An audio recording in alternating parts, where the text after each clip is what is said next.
nandito na po mga ma'am sir yung in-order natin kawayan po na gagawin doon sa tulay na nasira, kasi nakakatakot na kasing tulay po na nakakatakot doon sa mga bata na mga estudyante natin. Kailangan kahit paano mabigyan natin ng magandang tulay sila. Ayan ang kawayan na ating pinadeliver. Pupuntahan na natin po yung doon sa taas. Nakita na yan po ang mga tulay na po, talagang nakakatakot talaga. Ayun, binuhat ng mga kawayan sa ating mga masipag na mga nag-aakot. Matagal na yung request lang sa akin po, pero ngayon lang natin natin.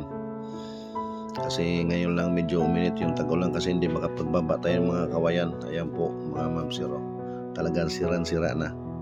Nakakatakot na talaga po.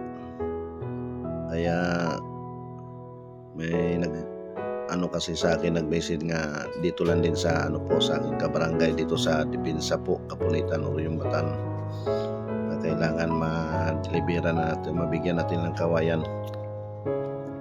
Kasi nakakatakot daw, sabi lang ng mga estudyante. Ayan tingnan yung bata po, lumaan talaga pag malaglag talaga, nakakatakot talaga. Kaya kahit paano mabigyan natin konting kawayan. Baka kung magkasya na siguro dyan, kung hindi po dagdagan naman natin uli.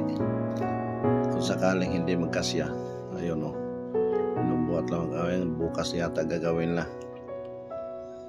Nagkulang pa nga doon, kailangan padala yung tansi.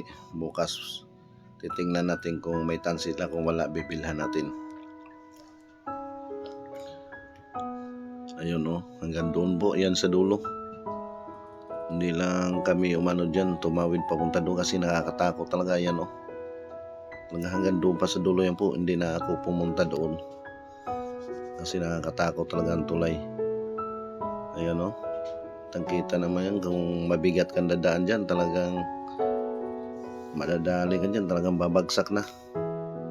Matagal na kasi sira yan po, at saka matagal na rin request niya. Medyo kasi sumama yung panahon, kaya hindi makaakyat ang mangunguha ng kawayan sa bukid dito ngayon. Kumanda ng panahon, hindi na-deliver natin para hindi na maghirap ang mga bata dyan pagdadaan. Ayan kitang-kita naman yung mamam sir. Talagang nakakatakot talaga. Ayun ang mga masipag nating nagbubuhat sa kawayan po.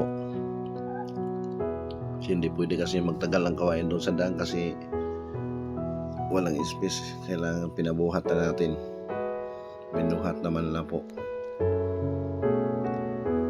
Talagang talaga yung kita pakiling-kiling pa ngayon tulay talagang karapat dapat na talagang mapalitan. Sana magkasya naman kaya, kung hindi po mabigyan pa rin natin bukas ng kawayan kung kasaling magkulang po. Pinagbubuhatan sa ating mga masipag na kabaryo dito sa Depensa, Kapunitan, Oriong Batan po. Ayun, hinakot na doon, dito muna daw ilagay na, kasi hindi po na pwede itambak doon, baka mamaya babagsak. Kaya linagay muna nila dyan. Bukas na nila niyan hakutin po, kasi kung dadalhin doon, alam naman nga ang tulay sobrang hina talaga. Baka po kasi babagsak, wala na silang madaanan. Ayun, linagay muna nila dyan, kasi makakabahala kasi doon pag doon sa daan po. Kahit paano mabigyan natin sila ng konting kawayan para hindi nila mahirapan pagdaan-daan, lalo na doon sa dulo yun po, sira mga yung tulay. Ayan, marami-rami din yan po ang ating kawayan. Kung sakali man magkulang yan, madagdagan natin bukas. Kaya bukas pa na nagawin yan Ayan.